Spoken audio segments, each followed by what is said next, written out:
basically, I'm not even going to read the horrible description on Netflix, but basically it's a bunch of English people in a country cottage tell scary stories, and it's kicked off by a dude that shows up saying, I feel like I've been here before. Something's horrible going to happen to me. That's basically how it started. And a lot of people consider this to be the granddaddy of anthology stories, but guess what, buddy? The movie behind me?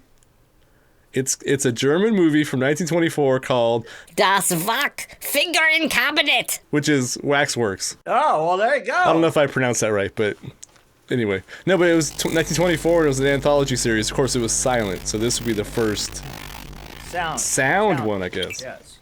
So it's an anthology, which that's why I brought this one up. I'm like, it doesn't seem that exciting, because I saw a trailer, and I'm like, it doesn't seem very exciting, but it's historical, and it's kind of interesting. Well, it was. The thing is it was actually interesting.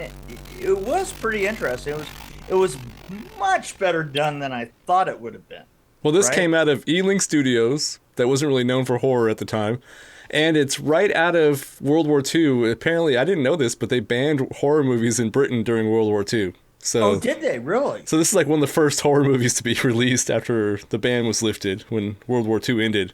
Because it's not what I would call a for British people, it must be. It's horror. It's not a very horror film. I mean, what's scary than being trapped with a bunch of strangers in a living room and everybody's talking about boring things?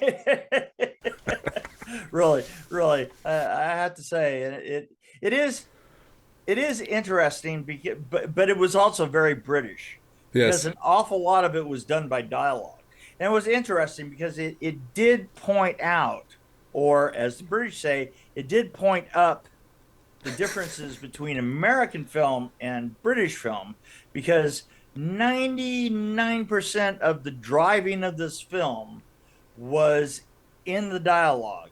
And the big difference between American films and British films, and a lot of it has to do with the way that American films started and the way that British films started, because the British did not have a long tradition of silent film. They kind of didn't catch on to it until they didn't have an industry until talkies came along, right? Yeah. And ours started in the tradition, in a tradition that came directly from silent films. And so the 1800s was like the first American movies. Oh yeah, absolutely. And because of that, we tell our stories visually, because the last thing that you wanted to do in a silent film was explain everything by the cue cards that were out of time and were in between the action, right? Yes. And so you look at this, and it's such a classic version of telling, of literally, kind of sitting down and telling you the stories, right? And it's not that it was 100% that way, but you could definitely tell that they have a different tradition than we do, and it carries through to this day. I mean, well, it's like Hitchcock. It's very play-like. It's like watching a play in a lot of cases. And even to this day, their television is closer. And in comedy, it's closer to it's driven by dialogue, whereas ours is closer to slapstick. What's weird about this, though, is that we're starting to copy the British. So, like, all these shows on PBS, for example, that we're starting to copy. Or Being Simple, for example, that was a British show originally, and we remade it. And then, there's a ton of those movies or shows that we have copied. I mean, they haven't really copied a lot of ours recently. Yeah, you know what I mean? It's kind of going the other way now. And if you look at something like The Office that came from Britain. Yes. Have you watched the original Office and compared it to the new one? I have, and it's I've watched the first few episodes of the British one. No, I've seen the whole. I have seen the whole British. It's so different, Office. But I love Ricky Gervais, so I mean. Well, the interesting thing is that if you look at the very first couple of hours in The Office, It is very much where all the ancillary characters are just in support of. Yes. Yep. They're just in support of Steve Carell and Krasinski, right? I mean, basically, that is absolutely the dynamic of The Office in Britain, and it was that way all the way through. In America, it quickly became an ensemble, Oh, totally. Yeah. and part of it was that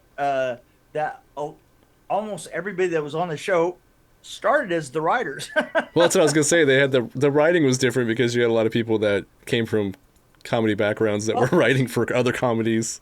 And here's another thing though is we have a long tradition of writers' rooms. But And yeah. and this is not a British. Collaborations, right? That's right. And this Yeah. is not a British thing. I mean, writers' rooms are kind of a very specifically American thing. And in fact, it's specifically just TV. It's not like there's a writers' room out there that's making movies. Right. Yes. And that writers' room, they were in the writer. Everybody that was in that you see, I was going to say beyond Pam, but all the rest of the people in the background were originally the writers' room of the American version of The Office. Yeah. And then, well, weren't some of them NBC writers that came from like SNL and other places? I don't really know all the writers, but right. All of them. I mean, Mindy Kaling is a perfect example, and the guy that was the snitch, that was the yes. public. He was the one that. I can't think. The weenie-looking guy. You have to narrow it down. No, Actually, about. I know what you're talking about. The guy who's directing horror movies now. Right, exactly. Krasinski. Krasinski. Yes. Yeah, Krasinski is a perfect example. I mean, I don't know if it's better, but for American tastes, I like it quite a bit, and I have worked with many British writers before, and I immediately have gone in and stepped on their incredibly long monologues, and saying, look, you really you can't do that. I mean, that's not. It's not 1946. Yeah, that's right, but it's still a big part of the British tradition. Right. It's like, think of all the great films that come out of Britain. Let me guess, you said that when you were on the set of Hamlet? Oh, anyway. Yeah, no, but you're right. I mean, I've made that observation before, that British talk a lot and Americans, they prefer to show things. Yeah. Let's show it. Let's show me this, the action. And it's so this kind of follows with that tradition. You're being told these stories, and there is a lot of freaking talkie. You know how long this is? So apparently when they released this to American audiences, they cut out 2 parts of it. They cut out the Christmas party hide and seek thing. I think that was the part, and then also the golfing part. So you had these 2 characters at the end that didn't make any sense. Like, why are these 2 characters there? It's like, so I mean, that must have been really confusing for American audiences to figure that out. But yeah. So that's why the ventriloquist dummy became so popular, and I think that's what's amazing about this one is I think it kind of. The ventriloquist dummy is like the grandfather of a lot of dummy stories, you know what I mean? Or ventriloquist stories. Oh, yeah. A lot of, ventriloquist horror stories. And I love the fact that that through the whole ventriloquist thing, that we were attacking Hugo. Nicest guy. Oh, did you notice how weird it was that they had somebody that was a little person dressed up as Hugo? It was really creepy. Yeah, that was a very disturbing sequence, I have to say. Where he stood up. Yeah, but I like the fact that we kept slamming the other ventriloquist Yes. You know, that was worshiping before the guy, and then he was getting completely trashed, and all he ever did was say really nice things back, you know, and do really nice things. Is that what it's like to Wow. work in Hollywood? Yeah. I was gonna say, you know, it's like waiting for the crap to come out of that elephant, you know. My favorite part, I think my favorite story was the golf story, especially when they used the little light for the golf ball. Yeah. Yeah, I love it when the golf ball is like flying around like this, and you're going, yeah, that's 100% rotoscope, folks. Well, yes, rotoscope Wait, when it was first let rotoscope. me you know what the word rotoscope means? I don't know. No, Rotoscope was I an old understand what it is, but I don't know what it means. Well, rotoscope was an old technique that they literally scraped film off of the emulsion. They Wow. scraped the emulsion off of the film, and so it was used. It was used back in the day for like laser strikes or for streaks coming through the air. So it was all there are all kinds of effects that you could do just by scraping the film off, and that golf ball was the perfect example of rotoscoping. Wow. Yeah, Cool. There you go. Well, there you go. There you go. I wouldn't say that technique is as easy, even with digital, because you're still sitting there going, Yeah, trying it to cut is- stuff out. I don't know that it was easy. It was certainly one frame at a time. That's for sure. Yeah. Well, it's just like when people used to color in the negatives to make it Oh, yeah. colorized. Yeah. Like the one behind me, I think that's probably what they did. They probably tinted it, obviously, but Yeah, well, yeah, they were tinted as big runs. Yeah. So, those Germans. woohoo! So anyway, no, I actually kind of like this. I just thought it was really plodding and slow, I but kind of liked it. It was. My wife loved it. well, I'm In fact, an as American from the 21st century watching As this. I started to watch it, I went, okay, I have to like pause this and wait until my wife can come in and watch it at the same time. So Because- that's interesting. She really enjoyed it. Oh yeah. Oh, she massively enjoyed it because I think that she is a fan of ghost stories, right? And ghost stories, and I think anthology stories that are relatively tame. you Gotcha. know? And this and they couldn't be tamer than these It's like stories. Tales from the Dark Side. Yeah, exactly. Yeah, it's funny. It was kind of reminiscent of Tales from the Dark Side. Well, I think what's funny is that this actually gave way to a lot of future anthologies that didn't exist yet. And I know I've seen that dummy kind of. I know I saw it in the Twilight Zone. I know for sure I saw the Twilight Zone. And then we yeah. saw it in that 1964, I think it was, that movie. We what saw- was yeah, it? I was gonna Devil say- Doll. Devil Doll. Devil Doll. We saw it in that. And I was gonna say, wasn't the Trilogy of Terror had a dummy in it? I mean, I think one of the stories in Trilogy of Terror actually was a Right. Yeah.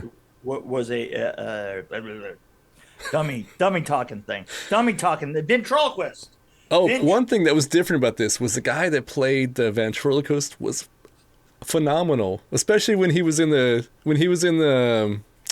jail cell and he had his hands like this and he was like looked like he was having a conversation like by himself. Like, Right, I mean, right, he yeah. was like the best He actor, was I actually think. a very good ventriloquist. You could tell that he was actually being the ventriloquist. I mean, Well, no, and all the actors in this were pretty good. That's what kind of kept my interest, I think, was that yeah. I was able to hang in there. Yeah, I mean, yeah, my wife really enjoyed it. I don't know if I was I don't know if I really enjoyed it. I think it kept my interest. That was it kept my amazing. interest. I was being a good sport. It was And it was pretty interesting long. to try and figure out what that car was that he was driving up in, because it kind of looked like a it looked like it was an MG that was made by committee. Let's vote on the shape of the bumper. It looked, yeah, because it looked really, really long, and it had like it was like if you took like maybe if you reduced it by 5 feet and took a lot of the lumps out of it, it would actually look like an MG. But there were lumps where there shouldn't have been lumps. Right. Very strange looking. And actually, the I like the story of the mirror too. That was pretty simple, but I like how it was executed. I guess it was well pretty... executed. The mirror one was a good example of not necessarily needing any real effects to get a real effect feeling out of it, you know? Yeah, and I also saw that she apparently the actress who smashed the mirror, they only had one mirror because they had a small budget. So yeah, you know what really flipped me out is she attacked that mirror. Well, she said she had to commit to it because it was the only one they had. Yeah, but only that. But I couldn't figure out how she didn't just like get herself cut to shreds. I was worried about her. I was like, oh no, she's gonna cut her hand. Yeah, that's literally me too. And I was wondering. I was thinking to myself, yeah, I'm sure they didn't have another one. But yeah, so what do you rate this one? What would I rate it? Maybe 2.7. I think I'm at a solid 3 because I think it's a little bit above average, but long. It was a little bit above average. I do have to say though, is that in general, and I have seen so many. Paul and I just sit and go through YouTube and try and find black and white films from Britain and America. And the thing that I have noticed is that in that period, America was doing much better on sound. Oh, yes. Yes. American films really figured out their sound, and by the time they got out of the 30s. You know what that is? All the microphones that they had in World War II were blown up. And they had microphones by the time World War II was over. Well, yeah, Britain has actually had a long history of really bad microphones. if you see the ones from the snooker announcers, yes. where it looks like they're a mustache that comes up over like this. I mean, they really have had a long history of. Well, electronics in general. I mean, you're talking about that car. I bet you the electronics in that car were pretty scary. Oh yeah, yeah, right, British car, yeah. But I mean, the British kind of had a way of, and they went through a war and all the rest of that. But they had this way of they probably were using exactly the same microphones that they used in 1930, in 1946. In fact, probably. You absolutely know that they did. I mean, it does sound like an older film than it is. Yeah, and of course, we were watching kind of a rough copy, I think. Yeah, but the music was actually worse. It was recorded much worse than the sound in the film, and you could tell the difference. And you're going like, well, that's because really it sounded like the music was run through a gramophone. It did, right? But yeah, there were parts where it was a little difficult to hear what they were saying. But I mean, if I was British, it might have been easier. Yeah, that's true. But no, but it was just terrible sound. I mean, the sound of the music was absolutely awful, and the sound of everything else was kind of like listening to an AM radio in in the 50s. You know, it was just rough. But like I say, you know, it surprised me because I'm pretty sure that it wasn't done on location. I doubt it. Yeah. Because they wouldn't have had the ability really to do that. But I have to think to myself that somebody else had to have built all those sets and stuff. They had to have been sitting on the set, on the location, on the lot somewhere. Right? To me, they felt like borrowed sets. That's what I'm saying. They were borrowed. Especially the one with the Christmas where they were hide and seek. Yeah, that was the weirdest one. I didn't know what the hell was going on with that. So, but I think I vaguely remember a story that I don't know what show it was, but I remember seeing a show where there was a room behind a room. I think it was based on a true story though, where some sibling killed the other, or somebody got killed and the sibling took the blame for it or something. But it was back in the 1800s. I don't know. I don't know my history. I should have looked it up before I opened my mouth. Wow, you should have. I can't believe that you did that. That's well, I want people to make comments and tell me how stupid I am, because at least we'll know people are listening. So Make some comments. Trash me, baby. So, when I mess up, I do it on purpose. How many people do we have that watch this, by the way? If we do an Indian movie, it's like thousands. But if we do a British movie from the 40s, probably about 5. 5? Yeah, pretty much. Our show doesn't have any loyal listeners, I don't think. That's one thing I've learned is like we kind of fluctuate depending on what our subject matter is. Ah, good. Well, and when we do older movies, we get people like David Silverman going, "Hey, you guys in the say, let you talk about him. I'm not going to talk about David Silverman." But is that enough? I think we're done with this one. I think that we're done. It's dead in the night.